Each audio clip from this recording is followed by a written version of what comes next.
നമസ്കാരം. Last scene theory അഥവാ അവസാനം കണ്ടത് എന്ന തിയറി എന്താണെന്നറിയാമോ? ഇന്ത്യൻ നീതിന്യായ വ്യവസ്ഥയിൽ ഈ വാക്കിന് വലിയ പ്രാധാന്യമുണ്ട്. ഇന്ത്യൻ ക്രിമിനൽ ജൂറിസ്പ്രൂഡൻസിലെ ഒരു നിയമതത്വമാണ് ലാസ്റ്റ് സീൻ തിയറി. ഈ തത്വത്തെ കുറ്റം തെളിയിക്കാനായി പലപ്പോഴും കോടതികൾ ഉപയോഗിക്കാറുണ്ട്. ഒരു കുറ്റകൃത്യം സംഭവിക്കുന്നതിന് മുൻപ് ഇരയോടൊപ്പം അവസാനമായി കണ്ട വ്യക്തിയാണെങ്കിൽ അയാൾ കോടതികൾക്ക് വിശ്വസനീയമായ ഒരു വിശദീകരണം നൽകുന്നില്ലെങ്കിൽ കുറ്റകൃത്യത്തിന് അവർ ഉത്തരവാദികളായിരിക്കാം എന്ന ആശയത്തെ അടിസ്ഥാനമാക്കിയുള്ളതാണ് last scene theory. 1872 Indian evidence ആക്ടിൽ നിന്നാണ് ഈ സിദ്ധാന്തം ഉടലെടുത്തത്. ഇംഗ്ലീഷ് പൊതു നിയമത്തിലും ഇതേക്കുറിച്ച് പറയുന്നുണ്ട്.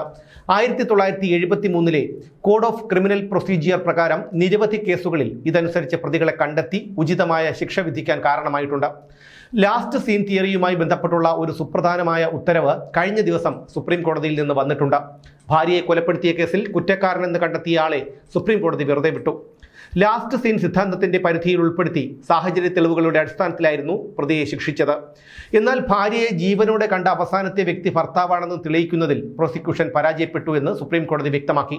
ഈ ആനുകൂല്യത്തിലാണ് ശിക്ഷാ ഇളവ് ലഭിച്ചത്. IPC 302 വകുപ്പ് അനുസരിച്ച് കൊലപാതകത്തിനുള്ള വിചാരണ കോടതിയുടെ ശിക്ഷാവിധി ശരിവെച്ച ഛത്തീസ്ഗഡ് ഹൈക്കോടതിയുടെ വിധിയും justice Abhay Oka, justice Prashant Kumar Mishra, justice Augustine George എന്നിവരടങ്ങിയ ബെഞ്ച് റദ്ദാക്കി. കഴിഞ്ഞ 9 വർഷമായി ആ പ്രതി ജയിൽ ശിക്ഷ അനുഭവിക്കുകയാണ്. ഇതാണ് നമ്മുടെ സംവിധാനത്തിലെ ഒരു പ്രശ്നം.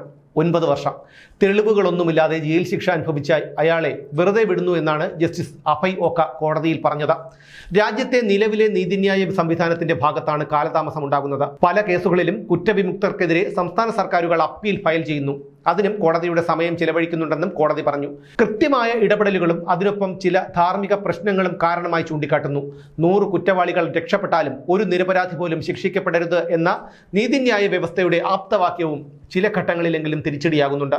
ഈ കേസിൽ ഹർജിക്കാരൻ ഭാര്യയെ സംശയിക്കുന്നതായും പതിവായി വഴക്കിട്ടതായും പ്രോസിക്യൂഷൻ ആരോപിച്ചു. 2006 ഏപ്രിൽ 29 വൈകുന്നേരം 5 മണിക്ക് ഹർജിക്കാരന്റെ ഭാര്യയെ വീട്ടിൽ മരിച്ച നിലയിൽ കണ്ടെത്തുകയായിരുന്നു.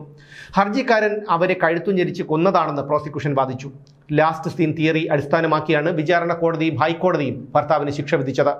സംഭവത്തിൽ ദൃക്സാക്ഷികളില്ലെന്നും സാഹചര്യ തെളിവുകൾ മാത്രമാണ് അപ്പീലിന് എതിരെയുള്ളതെന്നും ഹർജിക്കാരന് വേണ്ടി അഭിഭാഷകൻ പ്രജ്വൽ കിഷോർ വാദിച്ചു.